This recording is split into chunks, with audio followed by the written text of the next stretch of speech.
Bonjour. Quand on écrit une histoire, peu importe le genre, que ce soit un roman, un conte, une nouvelle littéraire, un scénario de film, une des difficultés, c'est l'introduction. C'est comment elle a commencé, mon histoire. Chaque genre a ses exigences. Même si depuis plusieurs années, tout ça s'assouplit, il y a quand même des caractéristiques générales qu'il faut respecter pour garder quand même l'atmosphère générale, la couleur typique, disons, du genre qu'on a choisi. Dans le cas d'un conte, traditionnellement, les contes débutent souvent par la formule cliché « Il était une fois ». Quand on commence par « Il était une fois », on annonce à tout le monde « Ce que vous vous apprêtez à lire là, c'est un conte ». C'est pourquoi dans la capsule d'aujourd'hui, on va faire trois choses. On va d'abord prendre quelques instants pour préciser quelques caractéristiques importantes du conte. Puis, on va regarder comment utiliser correctement l'expression « il était une fois ». Et finalement, on va voir des solutions de rechange pour ceux qui voudraient, une fois de temps en temps, utiliser autre chose que la formule figée « il était une fois ». Vous connaissez déjà sans doute ce que c'est un conte. Plusieurs ont été repris au cinéma, en dessin animé, en télésérie aussi, même parfois en jeu vidéo. Aladdin et la lampe merveilleuse, La petite sirène par exemple, Cendrillon, Sinbad le marin, moi j'écoutais ça quand j'étais tout petit, La Belle et la Bête. Pensez à la série des films Shrek avec l'ogre, puis son ami l'âne. On trouve là-dedans une foule de personnages qui proviennent de nombreux contes.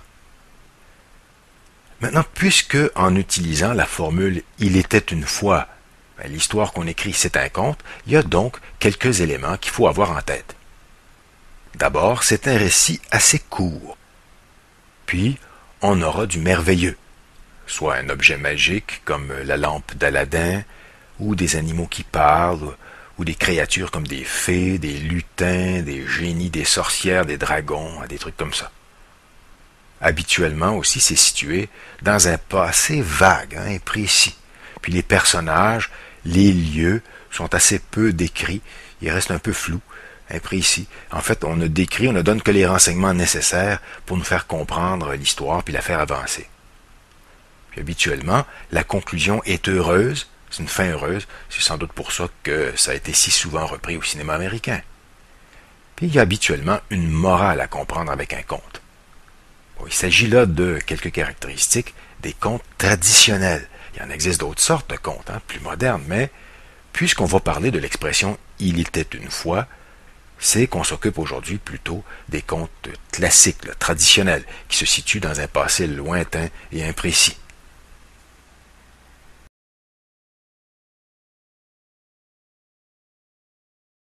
Comme on se situe dans le passé, bien, la situation de départ, on va habituellement l'exprimer avec une ou deux phrases qui ont des verbes conjugués à l'imparfait. L'imparfait, c'est le temps qui nous sert pour faire des descriptions ou pour exprimer des actions pendant qu'elles se faisaient, pendant leur accomplissement. Dans les deux cas, il y a l'idée d'une certaine durée. Prenons un exemple dans le conte intitulé Sinbad le marin. C'est pas la toute première phrase, mais c'est une phrase qu'on trouve dans ce conte-là. Un jour qu'il faisait une chaleur excessive, Sinbad, le livreur, portait une charge très pesante d'une extrémité de la ville à une autre. Le premier verbe, faisait, décrit la journée pendant sa durée. Et c'est pour ça qu'on a l'imparfait. Puis le deuxième verbe, portait, lui aussi il est à l'imparfait parce qu'il exprime une action que le porteur était en train de faire. Il n'avait pas fini, il était encore en train de porter ses paquets, son fardeau. L'expression « il était une fois » signifie quelque chose comme « à une certaine époque, voici ce qu'il y avait ». Mais c'est une tournure qui est assez spéciale, plutôt inhabituelle. Fait que malheureusement, il y a des gens qui utilisent mal l'expression « il était une fois », puis ça donne des phrases toutes croches. Ça se comprend un peu parce que, après tout, c'est assez particulier.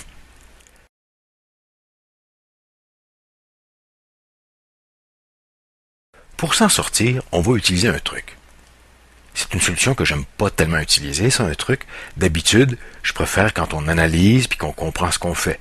Mais là, c'est un cas particulier. Je vais vous suggérer un test. Quand vous utiliserez l'expression « il était une fois », vous ferez le test que je vais vous suggérer. Comme ça, vous verrez si votre phrase est correcte. D'habitude, les phrases qui sont construites en commençant par « il était une fois » pourraient aussi commencer par « j'ai déjà connu ».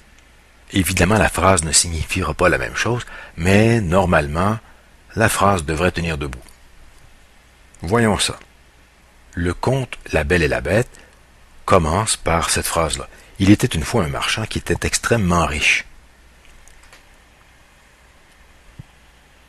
Si c'était vous qui avez écrit cette phrase-là, le test à faire, ce serait ceci. Voir si on peut dire « J'ai déjà connu un marchand qui était extrêmement riche ». Ça marche, donc votre phrase serait bonne. Vous voyez le genre? Bon, essayons ça avec d'autres exemples. La version des frères Grimm du conte Le Petit Poucet commence par cette phrase-là. Il était une fois un pauvre paysan. Donc, si c'était votre phrase à vous, on essaie en disant « J'ai déjà connu un pauvre paysan ». Ça marche. Bien entendu, ça ne signifie pas la même chose, mais la phrase est correcte. La phrase qui commence le conte La Barbe Bleue de Charles Perrault.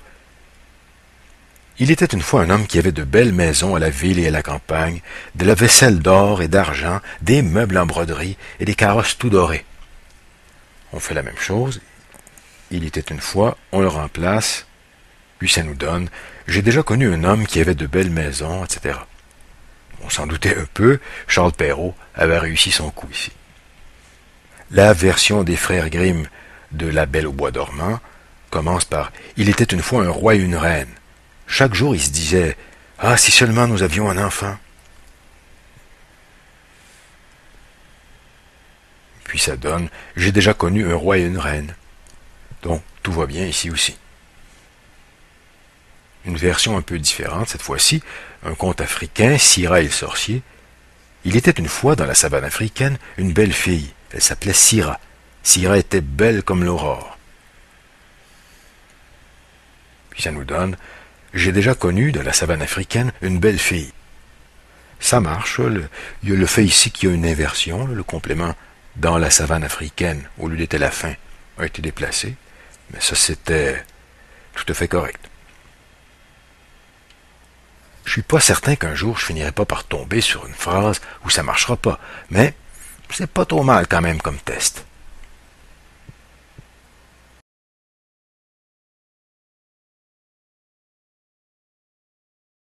Le dernier point maintenant.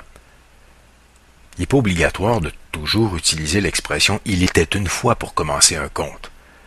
Si vous débutez en mentionnant l'existence d'un lieu ou d'un personnage, en utilisant l'imparfait, ça pourrait très bien faire l'affaire. Par exemple, voici comment débute le conte Hansel et Gretel des frères Grimm. À l'orée d'une grande forêt vivait un pauvre bûcheron, sa femme et ses 2 enfants. Voilà, on a notre verbe à l'imparfait, puis on mentionne les lieux, les personnages, puis la phrase n'est pas si compliquée que ça. Les seules choses qu'on a, c'est qu'il y a un complément de phrase au début, puis qu'il y a une inversion. Le sujet ici, le groupe sujet, vient après le verbe vivait. Un exemple encore plus simple. Le royaume de Sabou avait un puissant chef du nom de Moreau. Ça, c'est vraiment une solution simple pour commencer un conte. On a sujet, verbe, le verbe à l'imparfait, complément. Puis ça identifie le lieu, le personnage principal. Finalement, on n'est pas toujours obligé de se compliquer la vie. Bonne rédaction!